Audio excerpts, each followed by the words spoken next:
এই তো আমি 21 জুন বিকেল বেলা 5টার পর পর আমার নিজের বাড়ি থেকে এক বস্তা কাঁচা আম গাছ থেকে পাড়া, আমার নিজের গাছের আম্রপালি, আব্বু গাছগুলো লাগাই গেছিল, সেই গাছ থেকে 5-6 কেজির মতো, তবে আরো বেশি হবে, অনেকগুলা কাঁচা আম এক বস্তা ভরে নিয়ে যাচ্ছি আমার নানু বাড়িতে।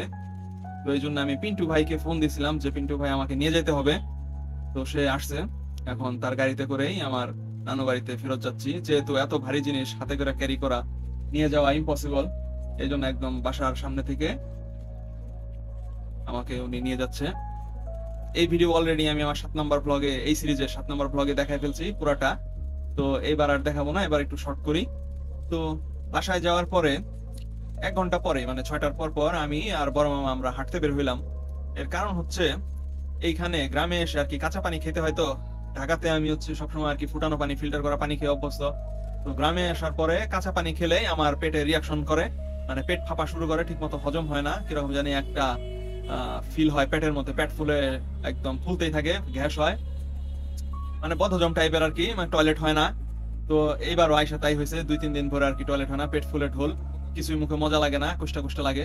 তো এই জন্য হজম করার জন্য, যেহেতু ঈদের সময়, কুরবানি ঈদের সময় প্রচুর গরুর মাংস খাইছি, পেট ফুলে পুরো একদম ঢোলের মতো হয়ে রয়েছে। এখন এই অবস্থায় আর থাকা যাইতেছে না। এই জন্য আমি আর বড় মামা হাঁটতে বেরোইছি বিকেল বেলা 6টার পর পর। হাঁটতে হাঁটতে আমরা একদম সেই বাসুলিয়া পর্যন্ত চলে গেছি, মানে নানু বাড়ি থেকে হাঁটতে হাঁটতে বাসুলিয়া পর্যন্ত প্রায় 3.5 কিলোমিটারের মতো। সেখান থেকে আবার হেঁটে হেঁটে আবার ফেরত আসছি, মানে সেদিন 7 কিলোমিটারের মতো প্রায় হেঁটে ফেলছি। এত হাঁটার পরে পায়া যে ব্যথা হয়ে গেছে, একটা ফালতু স্যান্ডেল পরে গেছিলাম, পায়ের অবস্থা খারাপ হয়ে গেছিল। কিন্তু হাঁটার পরে একটু কাজ হয়েছিল, পরে তারপর আইসা টয়লেট হয়েছিল, পেটটা একটু খালি খালি। তো এটাই শান্তি, মনে শান্তি যে অ্যাটলিস্ট শরীরে এত হাইটা কষ্ট করার পরেও পরে একটু টয়লেট হওয়ার পরে পেটটা খালি খালি লাগছে, একটু হালকা হালকা ফিল হয়েছে। এই তো আমরা হচ্ছে এইখান থেকে হাঁটা শুরু করছি আমি আর মামা। তারপর এদিক দিয়ে বের হয়ে এই যে এদিক দিয়ে যে বাজারে, যে বাজার থেকে ডাইরেক্ট সোজা রাস্তা ধরে গোবিন্দ স্কুল পর্যন্ত, যে গোবিন্দ স্কুলের পাশ দিয়ে এদিক দিয়ে যে ঘুরে ঘুরে ঘুরে ঘুরে তারপর এই যে এই বাঁশের সাঁকোতে, এই যে এখানে যে লেখা, এখানে আগে সাঁকো ছিল, এখন আর কি এখানে ব্রিজ বানানো হয়েছে। তো এইখানে পৌঁছে, এ তাসিন, তুই আর আমি এইখানে আগে একবার আসছিলাম, সাঁকো ছিল তখন, ব্রিজটা ছিল না কয় বছর আগে। তো ওই যে ওইখানে সাঁকো ছিল, সাঁকোতে পার হইছিলাম। হ্যাঁ, এই পাড়ায় এখানে জানি ওর কোন আত্মীয় আছে, সেইখানে আসছিল আমার নিয়ে। এই তো সেই দিনকার সেই ছবি। যদিও ভুল করে বলছি মাত্র কয়েক বছর আগের কথা, কিন্তু এটা আসলে কয়েক বছর মাত্র না, এটা 2014 সালের 31 ডিসেম্বর অথবা 2015-র 1 জানুয়ারিতে হবে হয়তো। আমি আর তাসিন আমরা একটা বিশেষ কাজে এই পাড়াতে আসছিলাম, তখন এইখানে ব্রিজটা ছিল না, শুধু এই সাঁকুটা ছিল। তখন আমরা সাঁকুতে পার হওয়ার সময় এই ছবিগুলো তুলছিলাম। তো পরে আমি নর্মালি যে জায়গাতেই যাই সেই জায়গাটা আর কি ম্যাপের মধ্যে মার্ক করে রাখি, তো মার্ক করে রাখছিলাম দেখেই এখন আর কি চিনতে পারছি এটা সেই জায়গা। তারপর আমরা আরো এগোতে থাকলাম, এই যে এদিক দিয়ে যেতে যেতে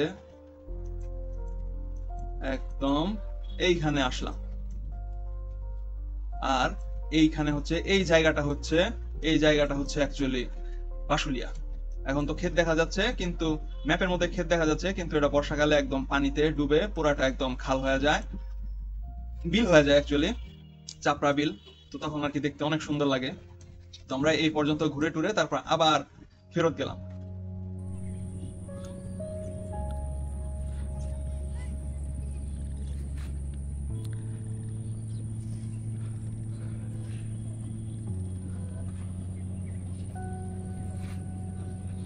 ওই যে বাসুলিয়া।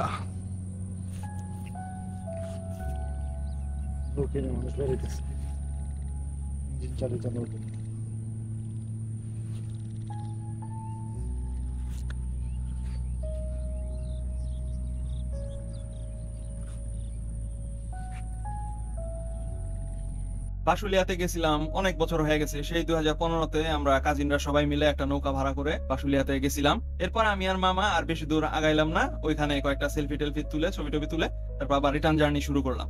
তারপর সেখান থেকে আমরা আবার যাত্রা শুরু করলাম, যে দিক দিয়ে আসছিলাম এই দিক দিয়ে আবার ফিরতে শুরু করলাম। তারপর এইখানে এসে আমরা এদিকে ফেরত না গিয়ে অন্য রাস্তা নিলাম। এই রাস্তা দিয়ে এগোতে থাকলাম, ঘুরতে ঘুরতে ঘুরতে ঘুরতে, তারপর এইখানে আইসা থামলাম। এইখানে হচ্ছে একটা রাজবাড়ি। এইটা ছিল জমিদার বাড়ি এককালে, এটার নাম রায়ের বাড়ি না? রায়ের বাড়ি, হিন্দু জমিদার। আচ্ছা,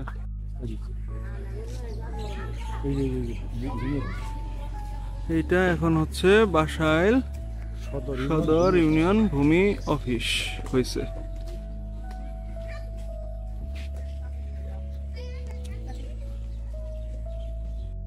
তারপর রাজবাড়ি থেকে ঘুরে ফিরে তারপর এই দিক দিয়ে এসে এই যে এই নদীর এইখানে আমরা বসে কতক্ষণ একটু জিরাই নিলাম।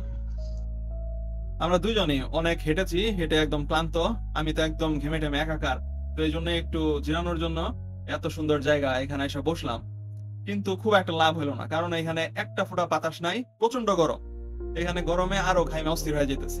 তো খুব বেশি একটা সময় বসলাম না, 5 মিনিটের মতো মনে হয় ছিলাম। তো এই জন্য তাড়াতাড়ি করে আবার উঠে গেছি, কারণ এখানে বসে থাকলে আরো রেস্টের থেকে আরো বেশি ঘাইমে অস্থির হয়ে যেতেছে।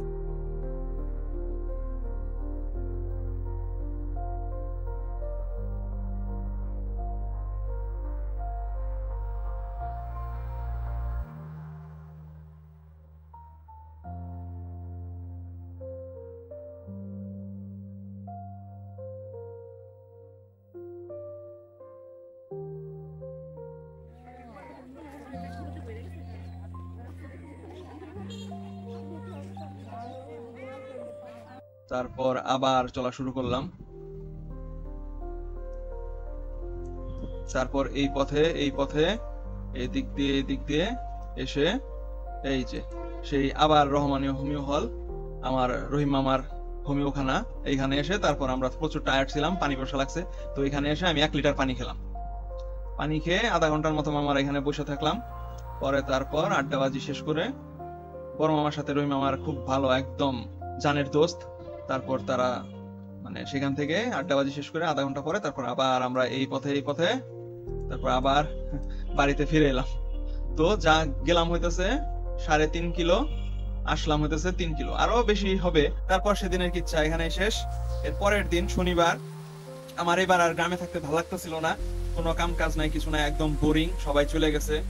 তো এবার ভাবছিলাম যে তাহলে চলে যাই, আজকে চলে যাব। আজকে 22 তারিখ, ঢাকায় ফেরত চলে যেতে চাইছিলাম, কিন্তু সেই দিন এমন বৃষ্টি, ওরে বাপরে, সারাদিন বৃষ্টিতে একদম পুরো পাগল করে ফেলছে, একদম সব রাস্তা টাস্তা সব পানি জমে একাকার। তো সেদিন সারাদিন বাসায় ছিলাম। তো কি যে একটা বিরক্তিকর সময় পার করছি, সারাদিন বাসায়, তারপর আবার হচ্ছে বৃষ্টির কারণে নেট নাই, তো খুবই জঘন্য একটা অবস্থা। আর এদিকে ফেসবুকে ঢুকলেই শুধু তুফান তুফান তুফান তুফান, সিনেমার চারদিকে এত জয় জয়কার। তো তুফান দেখার জন্য তো আমি পুরো ছটফট করতেছিলাম, যেহেতু টাঙ্গাইলে আমাদের কোনো সেরকম কোনো সিনেমা হল নাই যেখানে তুফান দেখানো হইতেছে। তো তুফান দেখতে হলে আমাকে ঢাকাতে আসতে হবে। তো এই জন্য আমি ঢাকায় আসার জন্য, তুফান দেখার জন্য একদম ছটফট করতেছিলাম, যেহেতু অলরেডি ঢাকায় যা যা নিয়ে যাব সবকিছু আইনে রেডি করে রাখছি এই বাড়িতে, মামা বাড়িতে। তো এখন শুধু হচ্ছে একটা উপযুক্ত সময় দেখে শুধু বৃষ্টি থামার অপেক্ষা করতেছি। বৃষ্টি থামলেই সিদ্দিক ভাইরে শুধু ফোন দেবো, ভাই চলে আসেন, ঢাকা যাবো। আজকে সকাল থেকে যে ভীষণ বৃষ্টি, ঘরে বসে থাকতে থাকতে আমার মনে হলো যে 12টা বাজে আর কি, তো মনে হলো একটু চা কফি খাই আসি। এই জন্য ছাতা নিয়ে বের হয়েছি, বৃষ্টি একটু কমছে, ছাতা নিয়ে বের হয়েছি। এখন বাজারে যাচ্ছি, নারায়ণ দেবনাথের দোকানে চা সিঙ্গারা খাবো। তাহলে নারায়ণ ভাইয়ের দোকানের চা পুরি সিঙ্গারা খেতে খেতে আজকের ভিডিওটা এখানেই শেষ করি। পরবর্তী ভিডিওতে আবার দেখা হবে।